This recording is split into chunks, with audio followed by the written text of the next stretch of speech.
तो कहानी के शुरू में हम दो दोस्तों को देखते हैं, जिनमें से एक का नाम सोफी था। वो अपने साथ अपनी एक दोस्त को लेकर अपने बचपन के दोस्त के घर जा रही थी, जिसने अपने घर में सभी दोस्तों के लिए पार्टी रखी हुई थी। सोफी के दोस्त उसकी फ्रेंड बी के बारे में नहीं जानते थे, इसीलिए वो काफी परेशान थी। बी ये सोच रही थी कि सोफी के दोस्त उसे न जाने किस नजर से देखेंगे, उसके साथ कैसा बर्ताव करेंगे, क्योंकि बी एक गरीब लड़की थी और सोफी और उसके दोस्त काफी अमीर थे। लेकिन सोफी उससे ये कहती है, फिक्र नहीं करो, मेरे दोस्त तुम्हें बहुत पसंद करेंगे। ये दोनों अब सोफी के दोस्त के घर पहुंच गए थे, जहां पर सोफी अपनी गाड़ी के शीशे को लेकर काफी गुस्सा होती है, क्योंकि वो बंद नहीं होता था। खैर सोफी बाहर निकल गई थी। बी गाड़ी में रुककर थोड़ा सा मेकअप करती है और फिर शीशे में देखकर उतर जाती है, पर यहाँ पर बी शीशे की लाइट्स जली ही छोड़ गई थी। दोनों घर के अंदर जाती हैं, जहाँ पर सोफी के सारे अमीर दोस्त पूल में खेल रहे थे। सब सोफी को देखकर बहुत खुश होते हैं, पर थोड़ा सा हैरान भी थे, क्योंकि उसने ग्रुप चैट में किसी को भी नहीं बताया था कि वो भी आने वाली है। सोफी को देखकर सब खुश तो थे, सिवाय एक दोस्त के अलावा, जो सोफी की पुरानी दोस्त थी, पर अब ये सोफी से नफरत करती थी। यहाँ पर सबने सोफी को काफी महीनों के बाद देखा था, इसलिए ये लम्हे खूबसूरत बनाने के लिए सोफी का एक दोस्त चैंपियन की बोतल खोलता है, वो भी एक काफी बड़े चाकू से। सब यहाँ पर शराब पीते हैं। जब ये सोफी को देते हैं तो वो मना कर देती है और कहती है, नहीं, मैं इसे नहीं पीऊंगी। और बी तो शराब पीती ही नहीं थी। इसके बाद अब वहाँ पर बारिश होने लगी थी। सब भागकर अंदर जाने लगते हैं। अंदर आकर इसका एक दोस्त सोफी के कमरे में आता है, जिसके घर पर ये आई थी। सोफी उससे पूछती है, तुम्हारी आंख काली कैसे हुई, क्या हुआ है तुम्हारी आंख पर? वो बताता है कि कुछ देर पहले मेरे एक दोस्त से झगड़ा हो गया था और वो यहाँ से नाराज होकर चला गया। वो दोनों अपनी काफी पुरानी बातों को याद कर रहे थे। जब ये दोनों बैठे बातें कर रहे थे, तभी वो सोफी की पुरानी दोस्त बी के पास जाती है और कहती है कि बी, जरा तुम सोफी से दूर ही रहना तो तुम्हारे लिए अच्छा होगा। इसके बाद बी जब किचन में जाती है तो वहाँ पर कुछ लड़कियाँ टिकटॉक वीडियोस बना रही थी। बी को इस माहौल में थोड़ा सा अजीब लग रहा था, क्योंकि वो बाकी लड़कियों की तरह एंजॉय नहीं करती थी। सभी लड़कियाँ बी से पूछती हैं कि तुम्हारी और सोफी की दोस्ती कैसी चल रही है। बी भी उनको जवाब देती है कि बहुत अच्छी। अब रात हो गई थी और अब हुई थी इनकी असल पार्टी शुरू। ये सभी बहुत ज्यादा मजे करती हैं, डांस करती हैं, शराब पीती हैं। यहाँ पर जब सोफी और बी डांस कर रहे थे तो उस दोस्त को ये बात अच्छी नहीं लगती, जो सोफी की पहले दोस्त थी, कि बी के साथ वो इतने ज्यादा मजे कर रही है और अब वो भी बी को अपने साथ डांस करने का कहती है। जब सोफी उसे ऐसा करते देखती है तो उसे ये बात अच्छी नहीं लग रही थी। सोफी यहाँ पर सबसे एक गेम खेलने का बोलती है। वो कहती है, हमें यहाँ पर एक गेम खेलनी चाहिए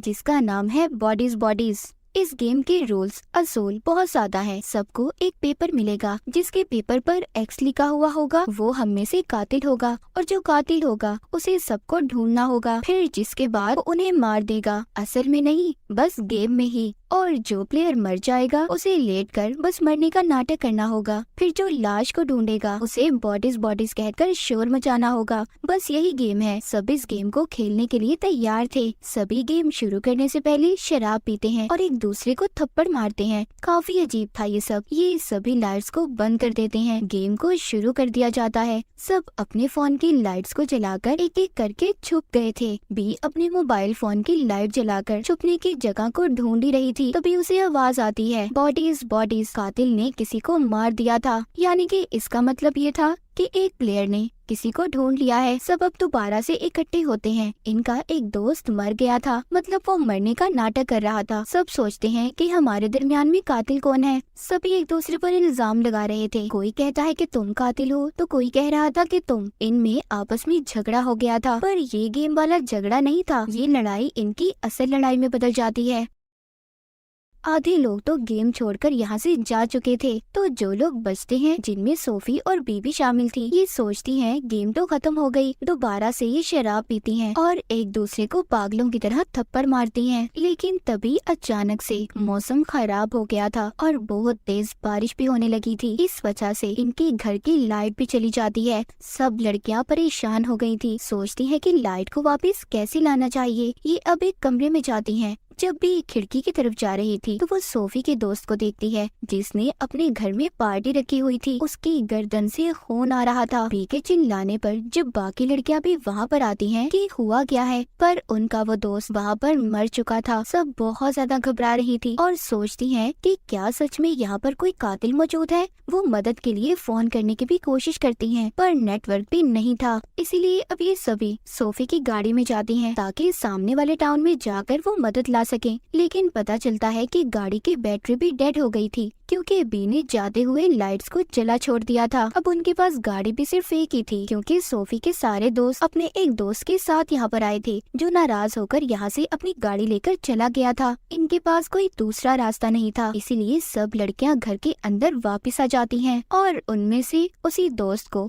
जो सोफी से नफरत करती थी तभी उसे एक बड़ा सा चाकू मिलता है जिस पर खून भी लगा हुआ था। वहीं पर एक दोस्त इनसे कहती है क्या पता हमारा वो दोस्त वापस आ गया हो जो झगड़ा कर चला गया था और उसी ने आकर इसको मार दिया। पर जो दोस्त सोफी से नफरत करती थी वो ऐसा नहीं मानती कि ऐसा कुछ हुआ होगा। तभी ये अपने उस दोस्त के बारे में पूछती है जो सबसे पहले गेम छोड़कर चला गया था। वो कहती है उसने तो हमें कहा था कि वो सो रहा है और हम लोग कितना चिल्लाए वो फिर भी नहीं जागा। सब अब उस पर शक कर रही थी कि जरूर उसी ने मारा होगा, लेकिन उसकी जो दोस्त थी जो उसे अपने साथ यहाँ पर लाई थी कहती है वो ऐसा नहीं कर सकता, वो क्यों मारेगा किसी को। सब उसकी दोस्त से पूछती हैं तुम्हें कितना वक्त हुआ है उस लड़के को जानते हुए। वो कहती है अभी बस कुछ महीने पहले हम मिले थे। और अब उस लड़की को भी पता चलता है कि काफी कुछ है जो वो उसके बारे में नहीं जानती थी। वही लड़की अपने दोस्त का नाम लेने लगती है। तभी सोफी की दोस्त उसका मुंह बंद कर देती है क्योंकि सबको यकीन हो गया था कि वो ही असल कातिल है।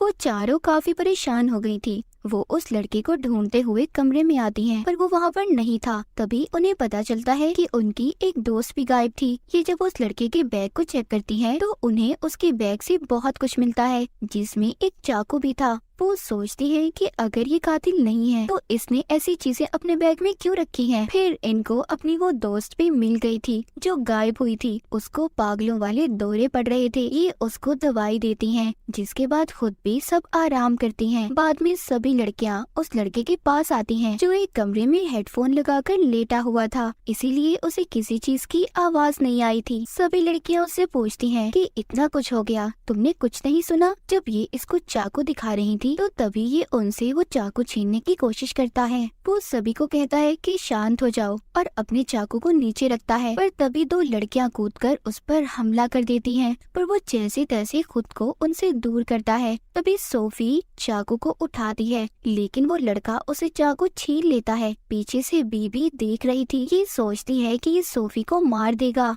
इसीलिए ये पीछे से आकर उसके सर पर वार करके उसे मार देती है। उसे देखकर सारी लड़कियों ने अपने होश खो दिए थे और जिसका वो लड़का दोस्त था वो तो काफी दुखी थी। बी को भी अपने ऊपर यकीन नहीं आ रहा था कि उसने किसी का खून कर दिया है। वो परेशानी में अपने कपड़ों पर ही उल्टी कर देती है। बाहर आकर फिर से सोफी की अपनी दोस्त के साथ लड़ाई हो गई थी। वो आपस में अपने उस दोस्त को लेकर झगड़ा कर रही थी जो सबसे पहले मरा था, जिसका ये घर था। सोफी कहती है कि तुम उसे प्यार नहीं करती थी, वो तो बस अमीर था इसीलिए तुम उसके साथ रह रही थी। उधर ही वो लड़की सोफी की बातें सुनकर कहती है कि अच्छा, उसने तो मुझे ये भी कहा था कि शुक्र है उसकी जिंदगी से सोफी चली गई। सोफी का पागलपन भी उसे अब झेलना नहीं पड़ेगा। सब बातें सुनकर सोफी को काफी दुख होता है कि उसका इतना अच्छा दोस्त उसके बारे में ये सब सोच रहा था।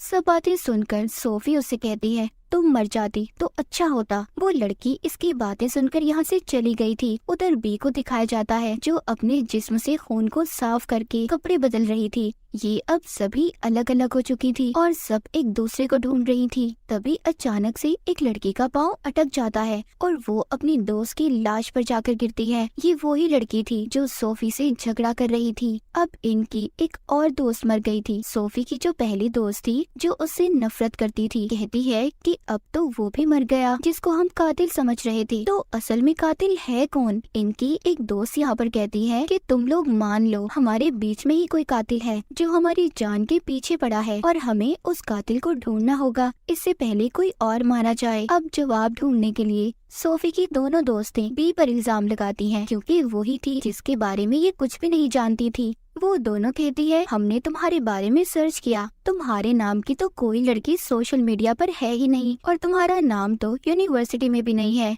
यहाँ तक कि हमारे दोस्त की लाश को भी पहले तुम्ही ने देखा था। वो लड़की कहती है, और तुमने मेरे दोस्त को भी मारा है जिससे मैं प्यार करती थी। ये सब कहकर वो दोनों लड़कियां सोफी की दोस्त बी को घर से बाहर निकाल देती हैं। बाहर बहुत तेज तूफान था और बारिश भी बहुत तेज हो रही थी। इन्होंने घर के सभी दरवाजों को बंद कर दिया था, इसलिए बी अब सोफी की गाड़ी में छुपने के लिए चली जाती है। गाड़ी के शीशे को नीचे करती है और गाड़ी में जाकर बैठ गई थी। वो सूखे कपड़े पहनती है और चिप्स खाती है। वो फिर से जाने की कोशिश करती है। जब वो खिड़की पर खड़ी थी तो वो सोफी की दोस्त को देखती है जो सोफी से नफरत करती थी। वो अपने दोस्त के डैड की बंदूक को चुरा रही थी। कुछ देर के बाद बी को एक खुफिया रास्ता मिलता है जिससे वो घर के अंदर आ जाती है। वो सोफी और उसके साथ दूसरी लड़की को बताती है कि सोफी, तुम्हारी ये दोस्त जिसका नाम जॉर्डन है, उसके पास बंदूक है। पर जॉर्डन अपनी जेब दिखाती है, उसके पास कुछ भी नहीं था। उसकी जेब से एक पेपर गिरता है जिस पर एक्स लिखा हुआ था, यानी कि जॉर्डन ही कातिल थी।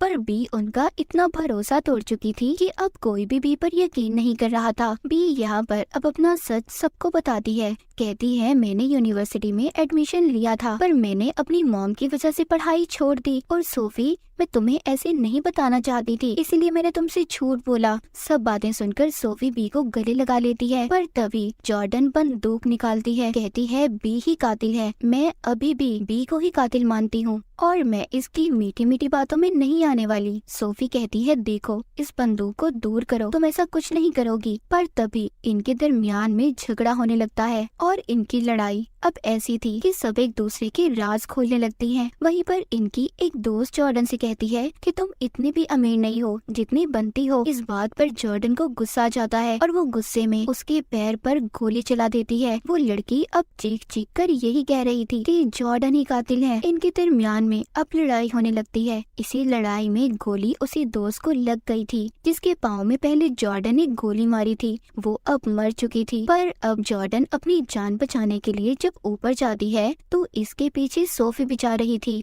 इससे बंदूक लेने की कोशिश कर रही थी, लेकिन जब बी ये देखती है तो वो जॉर्डन का गला पकड़कर उसे नीचे गिरा देती है। जॉर्डन मरने से पहले बी से कहती है कि सोफी का फोन देखो, वो तुम्हें धोखा दे रही है। अब सिर्फ बी और सोफी बचे थे। इनके 5 दोस्त मर गए थे। बी को भी सोफी पर यकीन नहीं था, इसलिए ये रात उससे छुपकर गुजारती है। जब सुबह होती है तो बी बाहर निकलती है। बारिश भी बंद हो गई थी। पीछे से सोफी आकर उसको गले लगाती है। बी के पास जॉर्डन की बंदूक थी। वो उससे कहती है, पहले अपना फोन दिखाओ, पर इस बात पर वो नहीं मानती। तभी उनका झगड़ा होने लगता है और दोनों जाकर पूल में गिरती हैं। बी जब बाहर आती है तो उसे एक फोन मिलता है, लेकिन ये फोन सोफी का नहीं था, ये सोफी के दोस्त का था जिसके घर में ये दोनों पार्टी में आई थी। बी उसके फोन को अनलॉक करती है, जिसके बाद दोनों एक वीडियो को देखती हैं जिसमें वो एक शराब की बोतल को बहुत बड़े चाकू से खोल रहा था, पर गलती से वो उसकी गर्दन पर लग गया। उसका गला कट गया और उसी की वजह से उसकी मौत हुई थी। यानी कि यहाँ पर कोई कातिल था ही नहीं। जितने भी लोगों की जान गई सब बेकार में मारे गए। तभी वहाँ पर सोफी का वो दोस्त आता है जो झगड़ा कर चला गया था। वो वहाँ पर पड़ी जब लाशों को देखता है तो सोचता है कि आखिर यहाँ पर हुआ क्या था। तभी बी देखती है फोन में सिग्नल्स आ गए थे और लाइट भी आ गई थी। तो यहाँ पर बेचारे जितने भी दोस्तों की जान गई सब बेकारी में मारे गए। ना तो कोई कातिल था और ना ही उनके मरने की कोई वजह, ना कोई दुश्मनी। बाज दफा हम ऐसी गलतियाँ कर जाते हैं